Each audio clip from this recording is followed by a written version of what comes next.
過2日要去庫拉干日徒步，所以要去就近嘅派出所再辦山南嘅邊防證。路上仲經過10年前住過嘅東錯，不過望落去好似執咗笠，有冇人話俾我聽佢仲有冇營業？行咗20分鐘嚟到吉濱江派出所，上到去問清楚，原來做唔到香港人身份，要去3級政務服務大廳先可以搞。不過政務大廳幾遠行，要行成40分鐘，所以揾咗好耐，特登揾一架電動車去代步。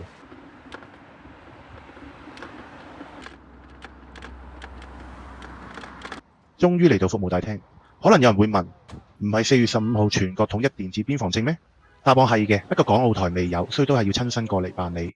等咗都幾耐下，唔斜波密嘅時候處理得好快捷，然後先發現啊，當時拎嘅紙質邊防證原來已經絕版咗啦。今次拎到嘅係電子邊防證嘅打印本，不過全境都可以通用，包括西藏同新疆。夜晚嚟到食藏式古火鍋，餐廳都以情真倉央嘉措做主題，記錄咗好多佢嘅經典情詩。餐廳嘅景觀唔錯，可以遠眺布達拉宮。作為西藏網紅餐廳，佢嘅火鍋都比我想象中好食。不過嚟到呢度最大特別就係佢哋嘅店員現場表演。